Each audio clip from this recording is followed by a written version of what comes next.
Okay, welcome back from spring break and welcome to learning module number 9, where we're going to go over investment policies for nonprofits.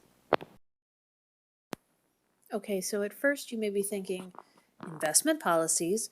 Why, as a nonprofit, would I have money to invest? If I have money to invest, shouldn't I just spend it on my mission? Well, hopefully by now you were far enough along in financial management that you understand there are times when nonprofits do have money that they are able to invest, or at least money that they should think about investing. The shortest term of those is going to be our operating reserves. So this is money that we keep for either a rainy day or money that we've accrued over past years, surpluses, things like that. Longer term, we want to think about our temporarily restricted funds. So maybe somebody gives us a grant, they pay it in advance, $200,000 for 2 years, but I get the whole $200,000 up front. Well, I'm not going to spend the other $100,000 for another year. So what am I going to do with that money in the meantime? And then certainly our longer term money, our endowment, that's money that we're never going to touch the principal of. We're only going to use the interest. And so what are we going to do with the principal?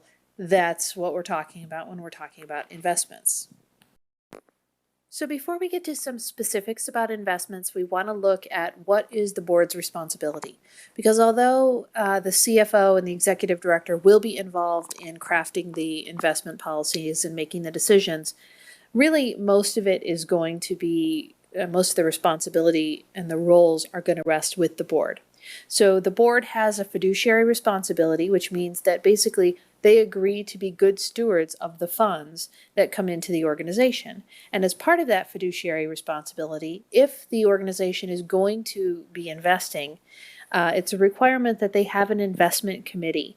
And so this was part of Sarbanes-Oxley and some of the changes that came about, I think in 2003, when that law was passed, saying, nonprofits need to kind of get their act together with regard to financial management and especially investments. So you're going to have an investment committee, which is a subset of your board, 4 or 5 members who hopefully have some experience with investing. Or oftentimes you will see this is a committee where you bring people who are supportive of your organization, maybe former board members, to serve on the investment committee, even though they're not on the overall board.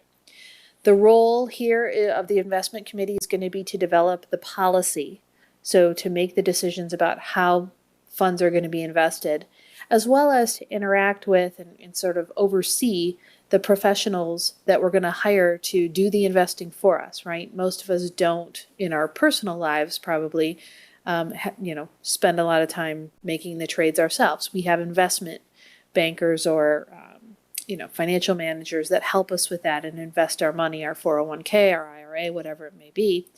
And so nonprofits are going to do the same thing with their investments.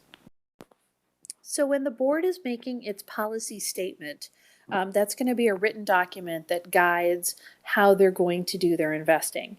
And it's going to have some key components to it. We're going to outline what we want to achieve. What are we trying to do? What's our strategy for managing this money? Are we, really high risk but high reward, or are we more cautious and conservative?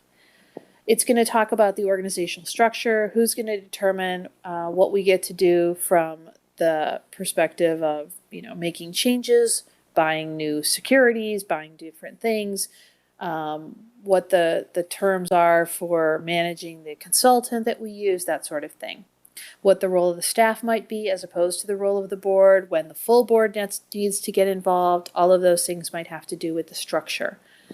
The acceptable level of risk is something that is going to be established in writing. It's going to tell you exactly what you can invest in, how you are to invest it. Oftentimes you will see a policy say, 60% may be invested in this type of security, 40% may be invested in this type of security. So it's basically a statement of how much risk is the organization willing to take with its investments.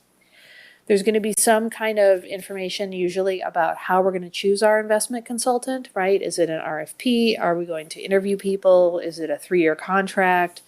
And then finally, what are the performance targets that we want everything to achieve and our investments, and what happens if they don't meet those targets, right? Are we going to fire the consultant midterm? Are we going to work with them? And, you know, different performance targets may be applicable during different market cycles. So with that, that's kind of an overview of understanding investment policies. And when you're ready, you can go on to short-term investments.